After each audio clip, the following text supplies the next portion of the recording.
Alright, today I've got a demonstration here of MPPT and what it means. MPPT stands for maximum power point tracking, and it's relevant to solar, as you probably might already know.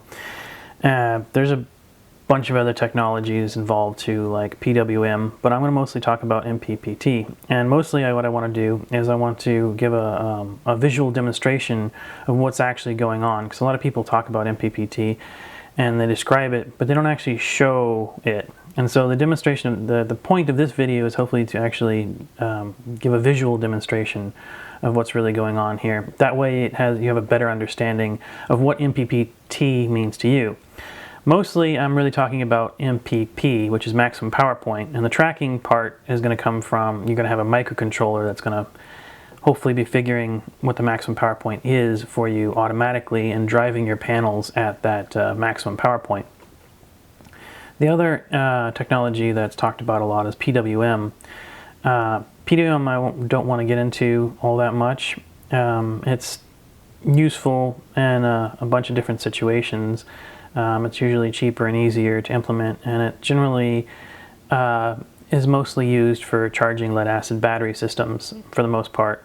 MPPT can be used for charging lead-acid, solar, or just keeping the whatever load you have. It doesn't matter whether it's a battery bank or an actual power tool or whatever else, giving you the most amount of power available to the panels.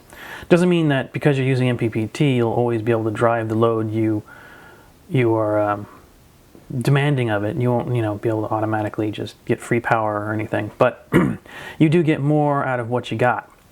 So what we have here is a solar panel.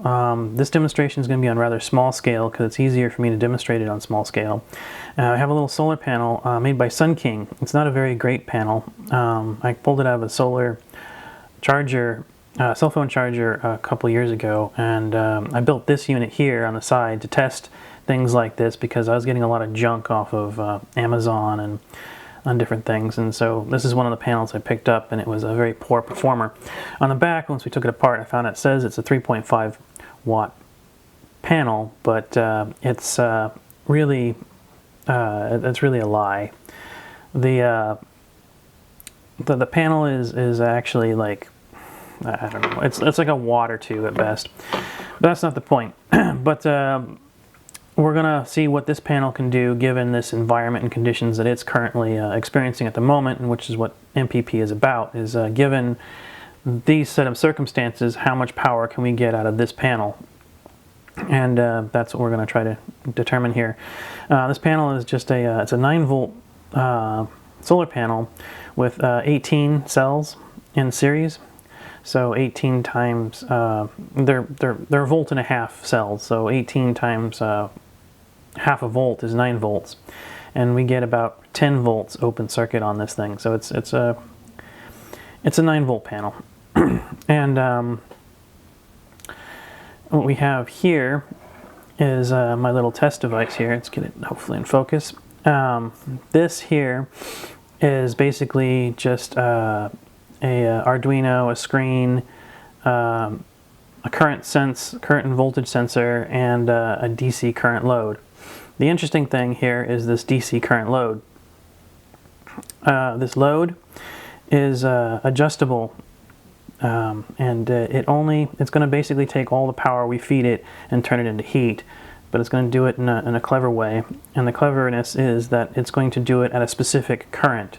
So if we dial in a certain amount of milliamps or amperage into the system, this DC load is going to pull that amount of current out of the system regardless of whatever the voltage is doing. So it doesn't care what the voltage is doing. It's going to just give us the constant current. And this Arduino here with a screen is going to turn it on for a second so we can see what's going on. Turn it to a easier to display mode. It's going to give us voltage, current, and wattage. And voltage and amperage, volts times amps equals watts. So this is just adding them together at the bottom. Watts is mostly what we're going to be most concerned about, because that's usually how we talk about the useful power out of a panel, is how much watts the panel can produce. and that's volts times amps. We have just a screen, obviously, here to see. We've got an Arduino. This is an ATTiny 85, in case anybody's wondering, and a INA 219 current sensor. And we plug this panel in to the sensor.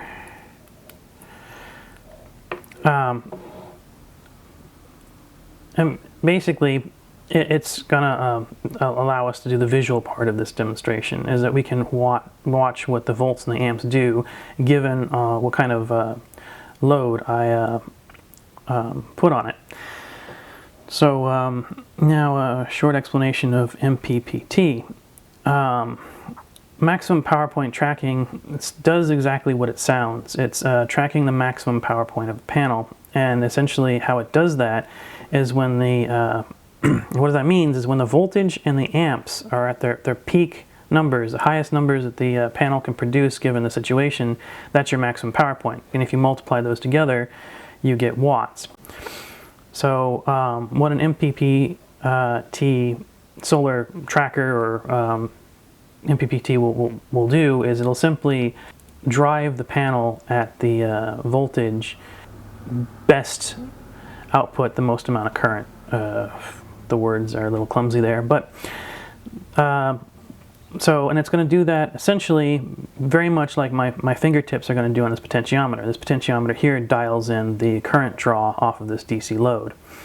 Right now the panel is just not in the sun, so it's not really going to give us much of anything, but I'll put it in the sun here in a second. The other thing to mention is PWM briefly. I'm going to go ahead and stop myself from rambling here and just clarify things a bit. Pulse width modulation is rapidly connecting and disconnecting the solar panels to the load or the batteries over and over and over again, and when it's disconnected, it's checking the voltage of the batteries to make sure that they're not overshooting the target voltage of which we want to shut the system off at, and then it's connecting the solar panels to the system again. And usually when it connects the panels to the system, it's a direct connection, so it's dragging the solar panels down to whatever the voltage is of the system it's trying to charge or drive. That's essentially what PWM is doing. I guess really at this point in time, I'm going to put this panel into my window here so we can actually get some solar going here and talk more about what MPP really is. So here, let me just pause this for a second. Alright, now I have the solar panel taped into my window, and I must mention that it is a fairly cloudless winter day, and the panel isn't tilted perfectly right towards the sun. So we're not the optimal conditions that this panel should be put in, but we don't care about that. What we care about is how much power, given these conditions, can we actually get out of the panel. So right now I have it turned on, and we see that we have with almost no load, we have about 10.5 volts. And what I'm going to do here is I'm going to slightly start to dial in here a little bit more current draw, and we'll see what the voltage does in response to us pulling more current off the panel. It's gonna here. I'll try to do this fairly slowly. And the most interesting number there is probably the watts, because that's the actual power we're getting out of the panel. I'm going to creep it up here just a little bit more. 80 milliamps, we're still at 10 volts. We're getting quite a bit of power out of this thing. There we go. And what we'll see at some point in time is the voltage will start to drop off rather rapidly, and we'll know at that point in time we've passed maximum power point. 1.1 watts, 120 milliamps, and there we go. 125, 120, yeah, and then the voltage is just collapsing here, and then the wattage is following suit. And we're just going to do that again and back off the current here. Show it one more time. And this time when I get to where I think the highest what the highest wattage is, I'm going to try to stop there.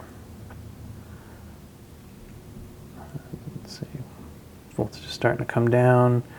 So we're at 8 volts, so let's go back up.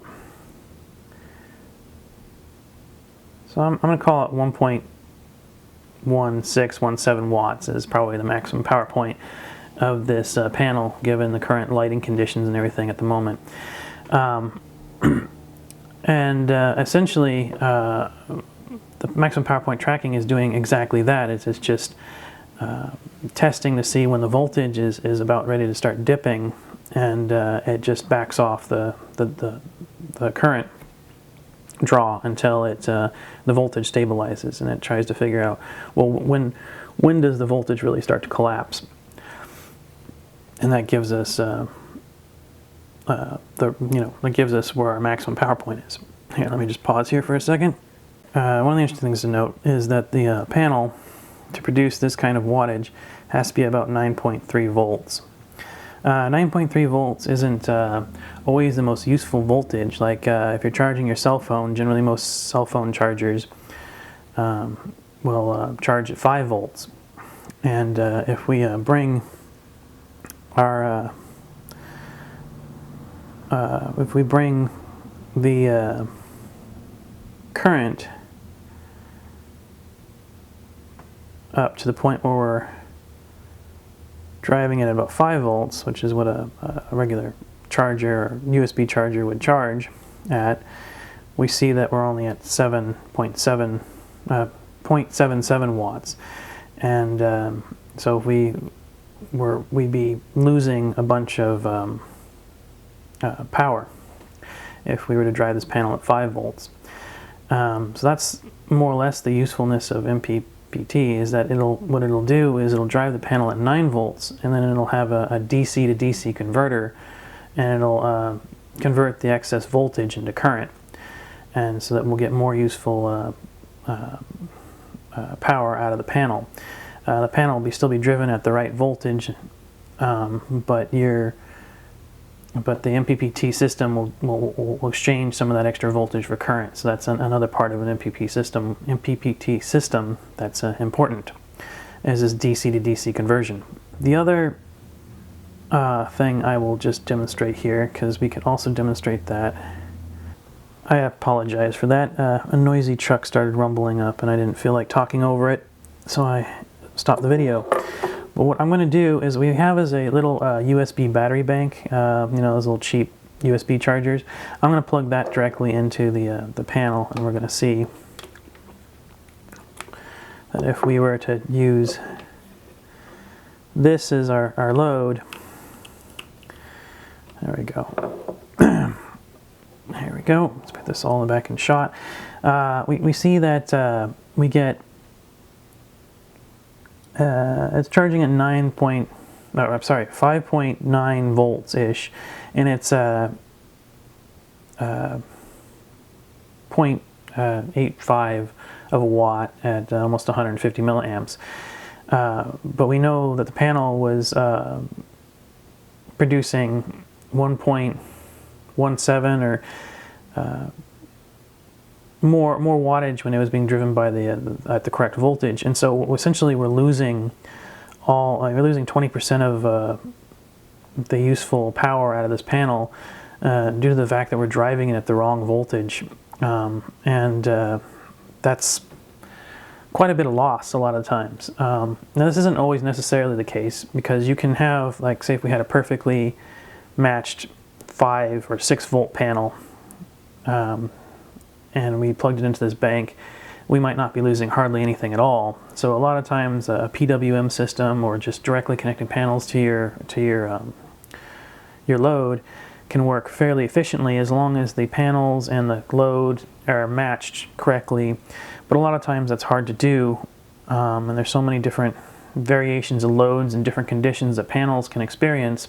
It becomes very, very useful to put some sort of smarts in the system and let it try to manage the power output of the panel for you. But this is also what PWM would be doing is it'd be essentially just connecting and disconnecting this over and over again quickly to charge this battery up. Now it's got a little, all little batteries like this have a little charging circuit inside that'll act fairly similar to a PWM charger. Not quite, but basically the same. But the point here is really to show that there's a significant loss in wattage when we're driving the panel at the incorrect or the not peak power of the panel, which is usually a target voltage. And right now the target voltage should be probably about 2.3 volts, and we're driving it at about 2.8 or 5.8. Excuse my words. I'm just going to go ahead and plug the DC load back in one more time to show you the peak power point of this panel one more time. Looks like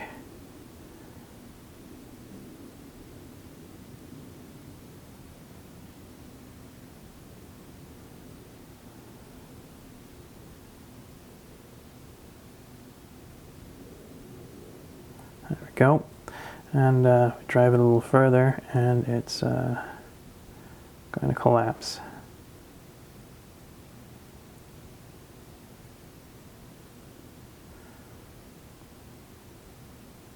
Bring it back.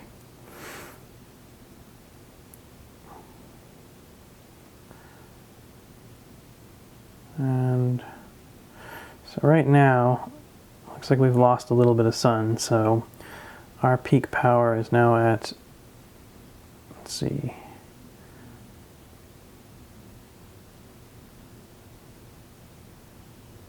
looks like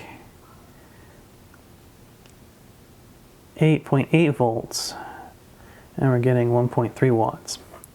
So as the conditions change, the maximum power point changes. And but still, if we plug a regular load into it, we still lose quite a bit of power here. All right, well, I think that'll just about show everything. Thanks for watching, and I have a bunch more videos here coming soon as I figure out my camera gear. Thanks again.